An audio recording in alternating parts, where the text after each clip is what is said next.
જનતા પાર્ટીના ધારાસભ્ય અને ગુજરાત વિધાનસભાના આપના પાર્ટી લીડર ચેતર વસાવાએ બનાસકાંઠા જિલ્લાના અંબાજી નજીક પાડલિયા ગામે થયેલી હિંસક ઘટનાને લઈને નિવેદન આપ્યું છે। તેમની વાત પ્રમાણે વન વિભાગના અધિકારીઓ અને પોલીસ બંદોબસ્ત વર્ષોથી રહેતા આદિવાસી પરિવારોના ઘરો તોડવા પહોંચ્યા હતા, ત્યારે સ્થાનિક આગેવાનો ગ્રામ સભાની મંજૂરી અને પૂર્વ નોટિસ વિના કાર્યવાહી કેમ થઈ રહી છે તે મુદ્દે સવાલ ઉઠાવ્યા।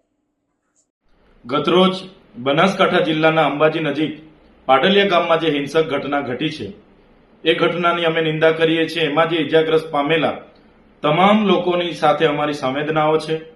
અમે પણ આ બનાવની જાણ થતા ત્યાંના કેટલાક લોકો સાથે સંપર્ક કરીને આ સમગ્ર ઘટનાની માહિતી લેવાના પ્રયાસો કર્યા, ત્યારે અમને જે માહિતી મળી છે એ માહિતી મુજબ ગતરોજ વન વિભાગના અધિકારીઓ પોલીસ બંદોબસ્ત સાથે પાડલિયા ગામમાં પહોંચે છે અને ત્યાં વર્ષોથી રહેતા આદિવાસી પરિવારોના ઘરો તોડવાની વાત કરે છે અને એ ઘરો તોડતા અટકાવવા માટે કેટલાક આગેવાનો એમને સવાલ કરે છે કે 3 પેઢીથી અહીંયા અમે રહીએ છીએ, અહીંયા જમીન અમે ખેડાણ કરીએ છીએ અને અમારો જીવન નિર્વાહ કરીએ છીએ, તમારે આ પ્રકારના કાર્યવાહી માટે તમે આ વિસ્તારમાં આવ્યા છો ત્યારે તમે ગામ સભાની પરવાનગી કેમ લીધી નથી, તમે અગાઉ નોટિસો અમને કેમ આપી નથી, અનુસૂચિત 5 વિસ્તાર હોય, પેશા એક્ટ વિસ્તાર હોય તો એની જોગવાઈનો તમે કેમ અમલ કર્યો નથી, એવી સંવાદ કરે છે। ત્યારે એવા 8 થી 10 આગેવાનોને પોલીસ દ્વારા બળજબરીપૂર્વક પકડીને ગાડીઓમાં બેસાડીને લઈ જવાના પ્રયાસો થાય છે। ત્યારે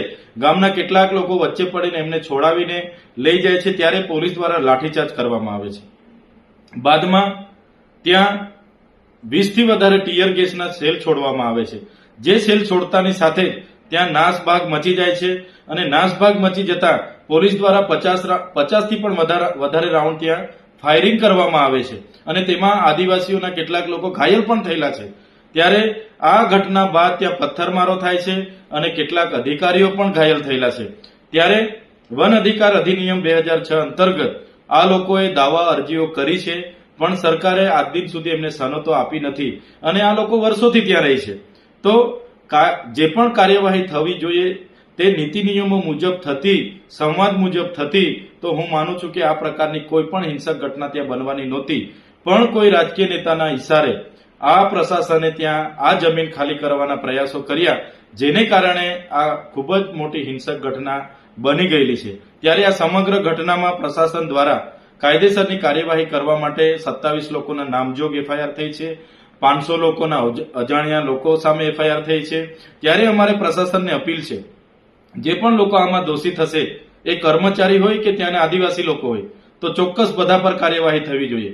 કોઈ પણ નિર્દોષ લોકોનો આમાં ભોગ લેવામાં નહીં આવે અને એમને હેરાન નહીં કરવામાં આવે એવી અમારી પ્રશાસનને પણ વિનંતી છે।